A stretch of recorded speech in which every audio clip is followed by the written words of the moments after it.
ধন্যবাদ। আজকে নিয়ে এসেছি অন্য একটা জায়গায়। আপনারা নিশ্চয়ই যারা চেনেন বুঝতে পাচ্ছেন যে কোথায় এসেছি। একটা বাঁশবাগানে এসেছি। অনেক রসালো কথা আছে বাঁশবাগান নিয়ে।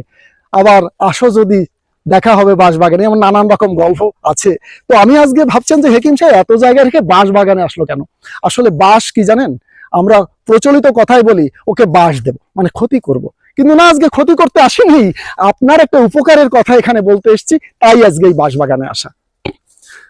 ওই যে কি সব কথা আছে না, ভালো না হাতের লেখা টেখা, ওসব না, সত্যিকারের উপকারের কথা।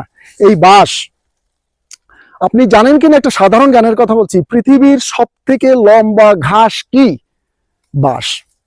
তৃণ, সমস্ত লম্বা তৃণর নামই হচ্ছে বাঁশ, সবচেয়ে শক্ত তৃণর নামই হচ্ছে বাঁশ।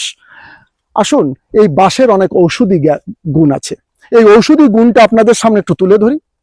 আষাঢ় শ্রাবণ মাসে যখন বাঁশের কোড় হয়, কোড় বলে, মানে নতুন বাঁশ তৈরি হয়, তখন ওর পরে যদি একটা মেটে হাড়ি বসিয়ে দেন একটা চাপা ভাড়া দিয়ে, তো 10 থেকে 15 দিন পরে দেখবেন ওর ভেতর একটা পাতা কফি তৈরি হয়েছে।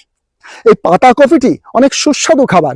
অনেকে চিংড়ি মাছ দিয়ে খায়, অনেক কুচি কুচি করে মোরব্বা তৈরি করে খায়। এর নানান রকম খাবার পদ্ধতি আছে, এগুলো খাবার ব্যাপার। তবে এর একটা ঔষধি গুণ আছে, এটা যৌন রোগের একটা মহা ওষুধ। আপনি যদি এটা খেতে পারেন আপনি সুস্থ থাকবেন। কারা সাধারণত খায় জানেন?